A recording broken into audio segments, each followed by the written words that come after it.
So not really Slayer related, but what I've been doing for a moneymaker and something slightly AFK for a little while has been to sift ancient gravel. I bought 25,000 of it a couple of months ago, and this is actually going to be the final bit of ancient gravel we need to sift. So we have finally finished.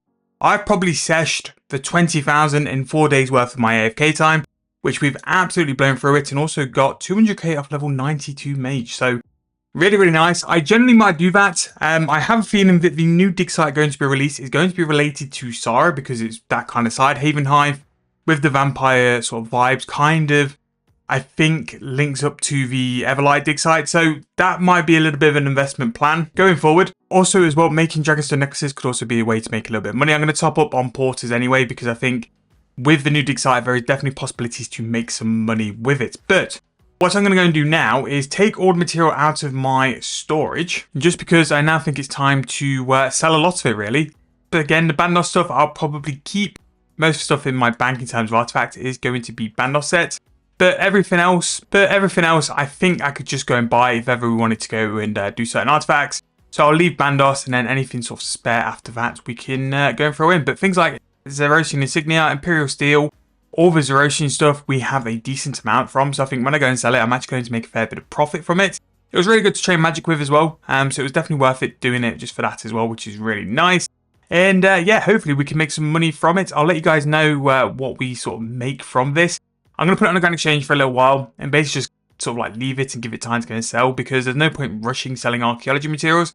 May as well just leave them there for as long as possible and then pull something out afterwards. But that is pretty much going to be all of the stocks of the materials. I'm going to keep the felt in the silver all. Actually, you know what? I'm going to keep all the Sara sets in because, like I mentioned before, I do think the Haven Hive dig site will be related to the Sara Domo materials. The reason why is when they released the Demonheim dig site, they kind of tied it directly to the Orphan one. And I think with this one, it's going to mimic Sara unless they go completely out of the blue and go for a brand new dig site. We'll find out when they do the update post.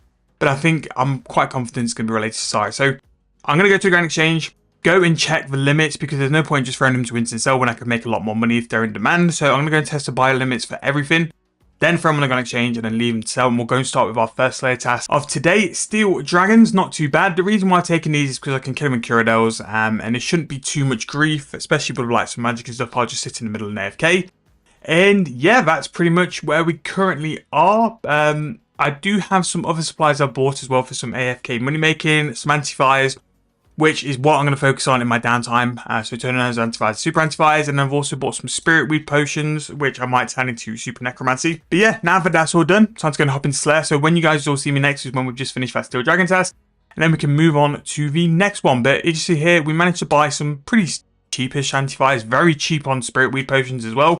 And the Auric Outcome, some have sold, but I think it's kind of died off a little bit, so I'll throw that back into the Grand Exchange because I can use the slots for other stuff. So yeah, let's go and do that and we'll report back very soon. Okay, so just finished off a Necro task. We basically went Steel Dragons, cancelled a task for some Hellhounds, and then we've done some Necros after that. So 3 pretty decent XP tasks, and we're 140k off level 86 Slayer, which is really decent. NPC contact time to go and force our first task once we change our spells. Gonna start with the Abyssal Demon Mass because that is by far our best one.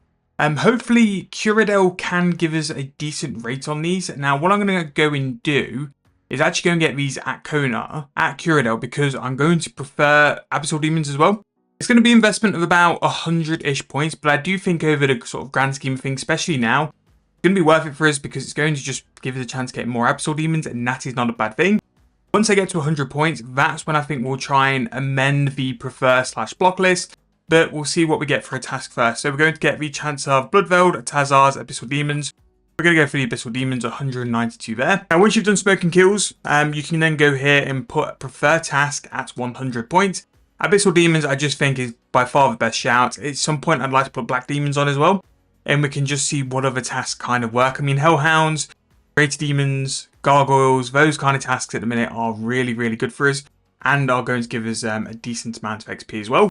I'm just going to go back to war really quickly and just get a bit of food, just because I do get hit a lot. I could also try and do this as a melee task as well, actually. That could be a thought. But I do think I am going to get hit around a little bit as well. So let me just try it with melee first.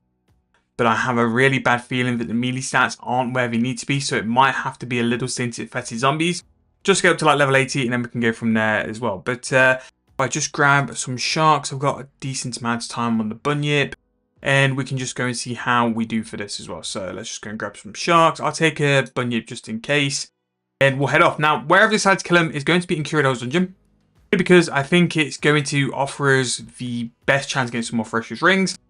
Again, it's just so we can teleport him. Eventually, we'll put him in the Slayer Helm as well, just so we've got that teleport option. Just for when we eventually go to Vampirism. I do think that's going to be something possibly I do now, actually, because I think having the ability for Vampirism for this full task is going to help an awful lot. In fact, I think I'm going to. Just because we're starting to get a point now, especially with my melee stats, I am weak. So to do this full task with like melee stats, we are going to need to have to kind of work something around to where we're going to get some HP back as well. So Vampirism, I don't know if I've got the runes for this, so we shall find out very quick.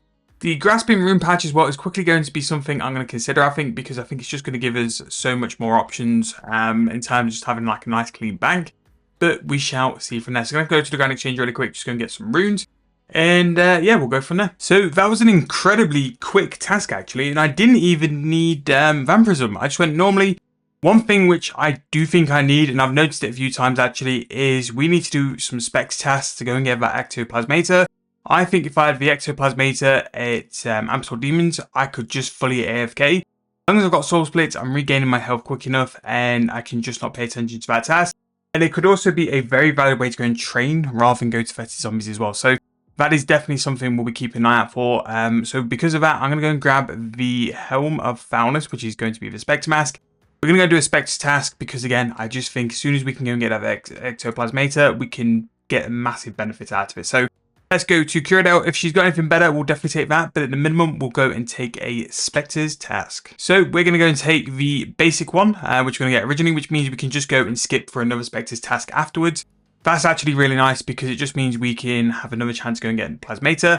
I'm going to swap over to range because range is a lot better. We do have the avatar update now. So the avatar is different, the face is different. So if you do see and look and think my character's looking a bit different, that's why that's just been released today as well. However, we just need to trim the inventory a bit. You don't want to take too much in terms of an invo to Spectres because you just don't need it. I'm going to throw that in as well and then just reduce that food. Because with Spectres, they won't really damn you. Bunyip, Black will by far just be able to go through and do everything for us. But I want the Helm as well, because the Helm can teleport us straight there. So we're going to go and do 2 tasks of Spectres back to back. Hopefully we can pick up the Plasmator as soon as we can. We won't really do Spectres, we can kind of move past it. But we'll come back and let you know if we do get lucky and pick up that ectoplasmator. So there we go. Absolutely massive drop there. There is the ectoplasmator. Basically, that's going to make it so any ashes we can get in terms of drops can be used in conjunction with the Bone Crusher and the Demon Horn Necklace to give us prayer back. Absolutely massive. Going to transform tasks like Greater Demons, Black Demons, Absol Demons, any demons we kill is going to be massively changed. And if you're someone who's looking to do some Slayer or camping Abyssal Demons or Beasts or whatever form for future and it drops ashes, this is an item you need to get. This will give us prayer XP, which is kind of a side benefit. I'm doing it so I can get infinite prayer. So anytime we get a drop of ashes now, it will convert into prayer XP and basically mean things like prayer potions now aren't an issue because we don't really need them. Literally, we'll only take 1 superstore per task now because we're just going to go and use superstores now to just get some summoning points. Really happy to have got that. Really happy with this task. I'm probably going to go in back-to-back the Spectres now, just because we're already set up for them, just because the invo's set up for them as well. And then after that, it's probably going to be the last time we're going to do some Spectres. But really, really happy that that's come in. And it's going to be a pretty big thing. Leaving Spectres now, basically because they're a little bit fiddly in terms of the Slayer task. You need quite a lot of invo space for them as well. And the Slayer XP is okay. It's nothing groundbreaking. It's just okay. However, we're not going to do Spectres just now because Curadel has just offered us some Abyssal Demons. So we can actually go and give our Ectoplasmator a little bit of a try out now. Now, the Ectoplasmator is going to require Ghostly Essence, and we need to just go and get some just to make sure we've got it. I'm just going to run to the Grand Exchange just to make sure I've got enough Ghostly Essence. It needs 100 to get started, but I'll just max it out because we'll definitely use it going forward as well. Now, I was going to go do Curadel's for the first task for Abyssal Demons, but I ended up doing Canaphis. And the reason why I ended up doing Canaphis is because they're just grouped a bit better together, whereas in Curadel's they're a bit spread apart. The room's quite big for something like an Abyssal Demon task. So because of that, that's what we ended up doing. I think I'm going to go and do the same for that as well. But melee was strong. Like melee, I didn't have much of an issue, and I was surprised I didn't have much of an issue actually, because our melee stats really aren't great. But now we've got the ability to go and use the ectoplasmator, we should have even less issues. Now, in my opinion, 4.8k is quite cheap for that, so this might be something where we're going to stock up on Ghostly Essence for a little bit. We've seen it on Market Watch numerous times where it's gone past like 12, 13k a pop, because it is so useful. So that ectoplasmator we shall just go and grab, because we just need to go and change our inventory around. Now the nice thing is as well, I know you can actually do it with a bone crusher. I know you can equip the ectoplasmator, so it's kind of out of the way. So I need to just go and empty my gem bag, because abyssal demons are very, very good for those kind of drops. Grab the abyssal helm, and then we can pretty much go and head off. Now, this should hopefully be a task where I don't have to pay any form of attention to like my character. It should just get his HP back by itself. Soul Splits will pretty much do all the healing we need to. So yeah, we're going to go and head off and do some abyssal demons. Report back afterwards. So going to wrap the video up from here. Really hope you guys are enjoying this Slayer content. We've still got so many more episodes to push out in the never-ending quest to go and get 99, maybe even 120 Slayer. But I really hope you guys are enjoying. If you've got any suggestions for stuff you want me to do with this account, in terms of slaying, maybe stuff afterwards, drop in the comment section down below, because we are looking for challenges for 7-day bond to do once he's officially maxed. Thank you guys so much for watching. Really hope you're still enjoying these ones, and I'll see you guys very soon in the next video.